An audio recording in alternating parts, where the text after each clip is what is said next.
வெந்து தணிந்தது காடு 2வது பாகம் வரப்போகிறதா அப்படிங்கிற செய்தி வந்து வெளியாகி இருக்கிறது. இதை பற்றி வந்து வேல்ஸ் என்டர்டெயின்மெண்ட் நிறுவன ஜெயஸ்ரீ கணேஷ் அவர்கள் சொல்லியிருக்காங்க. இதை பற்றி டீட்டெயிலாக தான் பேச போகிறோம். அதாவது என்ன மேட்டர்னு கேட்டிங்கன்னா வந்து அவர் ஏற்கனவே வந்து சிம்பு மேலே வந்து ஒரு கேஸ் வந்து ஃபைல் பண்ணியிருந்தாங்க. சிம்பு வந்து வெந்து தணிந்தது காடு திரைப்படத்துக்கு அப்புறமா கொரோனா குமார் அப்படிங்கிற திரைப்படத்தை எனக்கு வந்து நடித்து கொடுக்குறேன் அப்படின்னு சொல்லியிருந்தாங்க. அதுக்காக வந்து 1 கோடி ரூபாய் அமௌண்ட்டு வந்து வாங்கியிருந்தாங்க. இதுக்கான மொத்த பட்ஜெட் வந்து 9 கோடி அப்படின்னு சொல்லியிருந்தாங்க.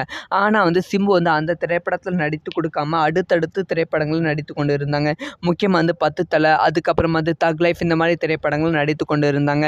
ஸோ வந்து அதெல்லாம் தாண்டி இப்போ வந்து என் திரைப்படத்தில் நடித்து கொடுக்க வேண்டும், அதுக்கப்புறம் தான் அடுத்தடுத்து திரைப்படங்கள் நடிக்க வேண்டும், இவங்களுக்கு வந்து ரெட் கார்டு கொடுக்க வேண்டும் அப்படிங்கிற விஷயத்தை வந்து சொல்லியிருந்தாங்க.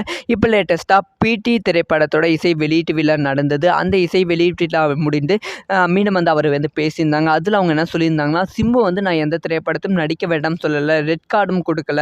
ஸோ சிம்பு வந்து என் திரைப்படத்தை நடித்து கொடுத்த அப்புறமா வந்து மற்ற திரைப்படங்களும் நடிக்க வேண்டும் அப்படின்னு தான் சொன்னேன். இதில் என்ன தவறு இருக்குது அப்படிங்கிற கேள்வி வந்து கேட்டாங்க.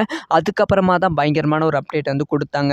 ஸோ இந்த பிரச்சனை எல்லாமே முடிந்த அப்புறமா வெந்து தணிந்தது காடு 2வது பாகம் வர வாய்ப்பு இருக்குது அப்படிங்கிற விஷயத்தையும் சொல்லியிருந்தாங்க. இதனால் வந்து ரசிகர்கள் செம ஹாப்பியில் இருக்காங்க. யாரெல்லாம் வெந்து தணிந்தது காடு 2வது பாகத்தை பார்க்க வெயிட் பண்ணுறீங்க அப்படிங்கிற விஷயத்த மறக்காமல் கமெண்ட் பண்ணுங்கள்.